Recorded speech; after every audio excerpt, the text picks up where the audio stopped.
Elecciones de 1910. Las elecciones federales de México de 1910 se llevaron a cabo en dos jornadas. Las elecciones primarias el 26 de junio de 1910 y las elecciones secundarias el 10 de julio de 1910. En ellas se eligieron los siguientes cargos de elección popular. Presidente de México, jefe de Estado y de Gobierno, electo por un periodo de 6 años y desde 1892 con posibilidad de reelección inmediata, para cubrir el periodo 1910-1916. El candidato electo fue Porfirio Díaz. Vicepresidente de México, sustituto constitucional del presidente, electo para su mismo periodo. El candidato electo fue Ramón Corral Verdugo. En las elecciones se formaron dos frentes, el reeleccionista y el antirreeleccionista. El primero tuvo como abanderado a Porfirio Díaz. En el segundo emergió como un gran líder nacional Francisco I. Madero. Francisco I. Madero comenzó a recorrer diversas ciudades del país, recibiendo el apoyo y las simpatías de amplios sectores de la población. Conforme su candidatura fue ganando adeptos, Porfirio Díaz ordenó su arresto, siendo acusado de conato de rebelión y ultraje a las autoridades. Las elecciones se llevaron a cabo estando Madero en prisión en San Luis Potosí, y Porfirio Díaz, de manera fraudulenta, fue declarado presidente electo de México. Al tener noticias del resultado electoral, Madero escapa de prisión y se refugia en Estados Unidos. Desde ahí promulgó el Plan de San Luis, en donde hizo un llamado a las armas para derrocar al que consideraba ilegal gobierno de Porfirio Díaz. La fecha establecida para iniciar el movimiento armado fue el 20 de noviembre. Gobierno de Madero. Francisco Ignacio Madero fue un empresario y político mexicano. Su proclamación en contra del gobierno de Porfirio Díaz suele considerarse como el evento que inició la Revolución Mexicana de 1910. Durante este conflicto, Madero fue elegido presidente de México, cargo que ejerció desde el 6 de noviembre de 1911. Poco más de un año después, en 1913, fue traicionado y asesinado junto con el vicepresidente José María Pino Suárez, como resultado del golpe de Estado llamado Decena Trágica, dirigido por Victoriano Huerta. En México, Francisco I. Madero asume la presidencia del país. Su mandato se caracterizó por encabezar un gobierno democrático preocupado por las condiciones de vida del pueblo llano, aunque no sabrá satisfacer las aspiraciones de cambio social que tendrían las masas revolucionarias, lo cual provocó alzamientos armados, como el del campesino Emiliano Zapata o la rebelión de Pascual Orozco. Finalmente, el 22 de febrero de 1913, tras un golpe de Estado, él y su vicepresidente serían ejecutados por los golpistas encabezados por Victoriano Huerta, que había prometido respetar sus vías y dejarlos nunca marchar a Cuba. Plan de Ayala. El Plan de Ayala fue una proclamación política promulgada y firmada por el jefe revolucionario mexicano Emiliano Zapata, dentro de la Revolución Mexicana el 28 de noviembre de 1911, en el que desconoció el gobierno del presidente Francisco I. Madero, a quien acusó de traicionar las causas campesinas. El Plan de Ayala fue elaborado con la ayuda de su mentor Otilio Montaño Sánchez y de los maestros locales de las escuelas de Morelos. En él se detallaba la ideología de Emiliano Zapata y la visión de manera resumida en el grito: Reforma, libertad, justicia y ley. Más tarde su lema, después de la muerte de Zapata, sería cortado a tierra y libertad, una frase que utilizó por primera vez el anarquista y político mexicano Ricardo Flores Magón, como el título de uno de sus libros. Los elementos principales del Plan de Ayala fueron rechazo a la presidencia de Francisco I. Madero y convocatoria de elecciones libres una vez que la situación en el país se haya estabilizado, la devolución de tierras y bienes a los municipios y los ciudadanos, en lugar de ser propiedad de grandes hacendados, nombramiento de Pascual Orozco como jefe legítimo de la Revolución Mexicana e inicio de la lucha armada como único medio para obtener justicia, confirmación de la naturaleza agraria de la Revolución Mexicana. En el año 1914 se modificaría el Plan de Ayala, debido a la traición de Pascual Orozco al movimiento revolucionario y su adhesión al gobierno de Victoriano Huerta, lo que obligó a Emiliano Zapata a convertirse en el jefe de la revolución. La enmienda ratificó la intención original del plan y pidió la continuación del conflicto hasta la deposición del presidente Victoriano Huerta, quien había ordenado el asesinato de Francisco Madero y el establecimiento de un gobierno leal a los principios del Plan de Ayala.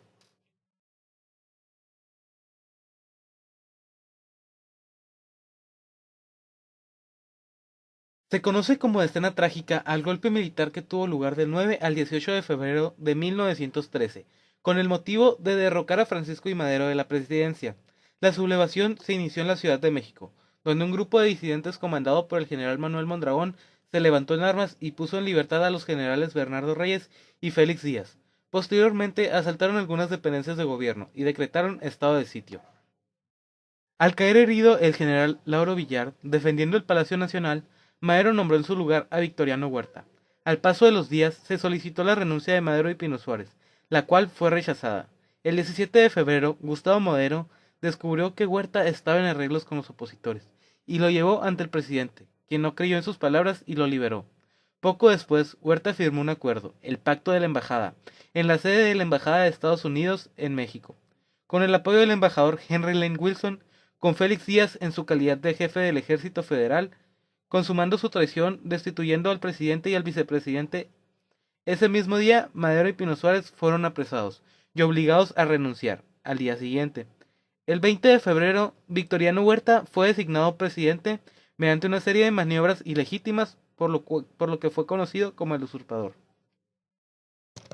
El Plan de Guadalupe fue firmado en la hacienda de Guadalupe Ramos Arizpe, en el estado de Coahuila, el 26 de marzo de 1913, por Venustiano Carranza, quien repudia al gobierno golpista de Victoriano Huerta, acusándolo de traición contra Francisco I. Madero. Se desconocía a los tres poderes federales y los poderes locales que no aceptaron el plan. Los sublevados nombraron comandante al jefe del primer ejército, que se denominaba constitucionalista, al ciudadano Venustiano Carranza. El Plan de Guadalupe fue un documento redactado el 23 de marzo de 1913 por Venustiano Carranza y fue proclamado oficialmente el 26 de marzo del mismo año.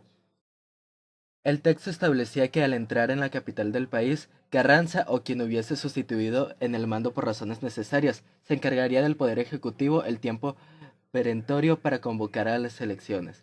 Este plan sufrió algunas modificaciones, entre ellas las del 12 de diciembre, que consideraba también la obligación de convocar a elecciones para celebrar el Congreso Constituyente.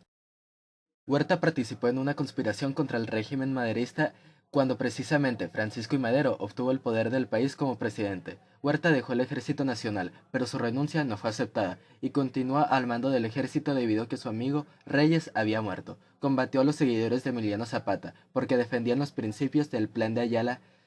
Huerta traicionó a Madero y eso lo hizo formar parte de la historia de México. Salió con Aurelio Blanquet, quien fingió como jefe de Batallón 29 y se autonombró jefe de Poder Ejecutivo. Huerta se unió a los sublevados. Posteriormente, se alió con Félix Díaz y Henry Lane Wilson, embajador de los Estados Unidos en México. Suscribieron el pacto conocido como Pacto de la Ciudadela e hicieron un golpe de Estado. Dicho pacto señalaba que Díaz ocuparía el puesto de la presidencia de México después del triunfo de la rebelión. Sin embargo, Victoriano Huerta pidió que la dejara gobernar de forma interna para tratar de pacificar los maderistas mexicanos y otros rebeldes que estuvieran en contra de Huerta y sus aliados. Huerta instaló una dictadura militar y lo que hizo como presidente fue lo siguiente. Prescindió del general Félix Díaz, uno de los que había sido sus aliados. Disolvió el Congreso de la Unión de México.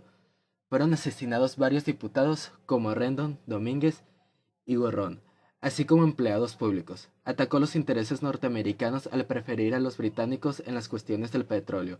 Los problemas sociales, políticos y económicos provocaron que tuvieran más rivales. Victoriano Huerta estuvo en el poder en el corto periodo del 19 de febrero de 1913 al 15 de julio de 1914, pero en todo estaría bien durante su gobierno. Sin embargo, Venustiano Carranza, quien era gobernador del estado de Coahuila, desconoció su gobierno y formó el Ejército Constitucionalista, el cual derrotó al gobierno de Victoriano Huerta y finalmente renunció a la presidencia y entregó el puesto al licenciado Francisco S. Carvajal al dejar el puesto. Huerta se exilió en Barcelona, España, donde estuvo un tiempo. Después fue a Nueva York en el año 1915 junto con su familia y posteriormente se trasladó a El Paso, Texas, y fue arrestado junto con Pascual Orozco.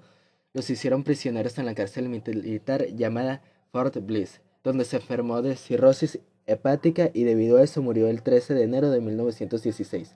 Sus restos fueron sepultados en el panteón llamado La Concordia. La Constitución Política de los Estados Unidos Mexicanos, de 1917, es la norma fundamental, establecida para regir jurídicamente al país, fijando los límites y definiendo las relaciones entre los poderes de la Federación, poder legislativo, ejecutivo y judicial, entre los tres niveles diferenciales del gobierno y entre todos aquellos y los ciudadanos.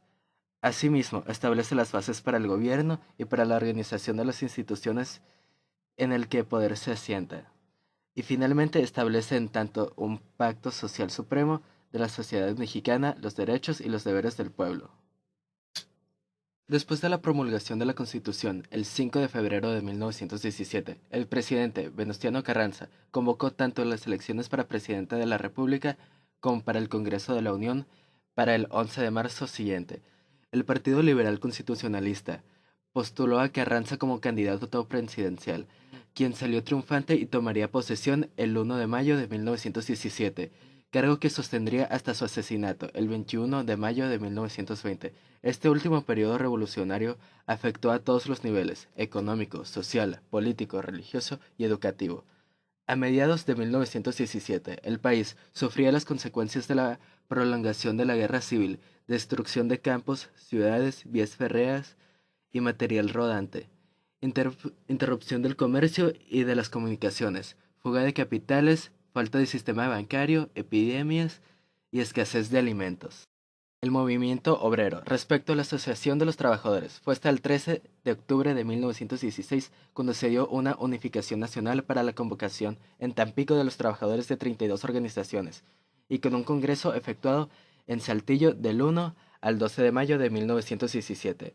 En el congreso se manifestaron tres tendencias: la sindicalización revolucionaria, que tenía arraigo entre los trabajadores organizados de la COM y CTRM; la socialista, que estaba respaldada por el reciente triunfo de la Revolución Rusa; y sindicalista legalista, que apoyaba las esferas sociales mexicanas y las magnates de la American Federation of Labor. Adolfo de la Huerta fue presidente provisional desde el 1 de junio hasta el 30 de noviembre de 1920, y durante esos 6 meses se propuso reorganizar el gobierno, lograr la paz interna y convocar a elecciones generales para renovar el poder ejecutivo y legislativo. De la Huerta adoptó una actitud conciliadora hacia los grupos disidentes y reconoció la fuerza militar de quienes lo apoyaron. La formación de su gabinete fue muestra de esta intención, ya que estuvo integrada por algunos representantes de grupos revolucionarios: Plutarco Elías Calles en Guerra y Marina, Antonio de la Mora como secretario de Defensa, Salvador Alvarado en Hacienda, Jacinto Tribeño en Industria, Comercio y Trabajo, Antonio Villarreal en Agricultura y Fomento y Pascual Ortiz Rubio en Comunicaciones y Obras Públicas. En 1920, Álvaro Obregón subió a la presidencia. Dentro de su gobierno buscó la alianza con los trabajadores y con los antiguos zapatistas.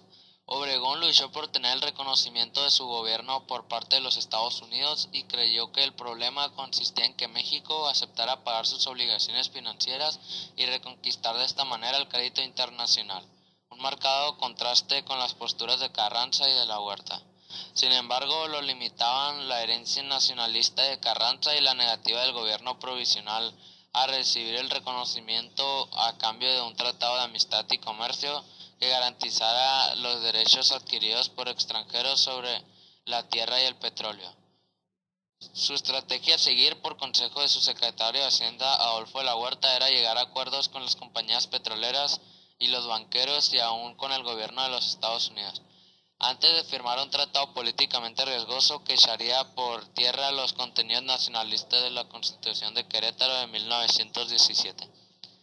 Además, su gobierno tuvo varias dificultades para llegar a un acuerdo con la Iglesia, por lo que ocasionó varios choques entre los miembros de la Confederación Regional Obrera Mexicana, una fuerte organización sindical apoyada por el gobierno, y los miembros de la Acción Católica de la Juventud Mexicana. El 26 de junio de 1920, Villa firmó los convenios de Sabinas en Sabinas, Coahuila, obligándose a deponer las armas y a retirarse a la hacienda de Canutillo, que el gobierno le concedió en propiedad por sus servicios prestados a la revolución. Álvaro Obregón llegó a la presidencia de México y, cuando hubo consolidado su posición, toleró o abiertamente promovió algunos planes para asesinar a Pancho Villa. Durante la rebelión de la Huertista, ante el temor de que Pancho Villa nuevamente se levantara en armas, se decide matarlo. El general Calles contactó con el coronel Lara para asesinar a Villa. Le ofreció 50,000 pesos y el ascenso al grado de general. No se duda de que intervinieron elementos estadounidenses en la eliminación de Villa. Pancho Villa fue emboscado y asesinado en la tarde del 20 de julio de 1923 cuando se dirigía a una fiesta familiar en Parral, Chihuahua. Su cadáver fue decapitado.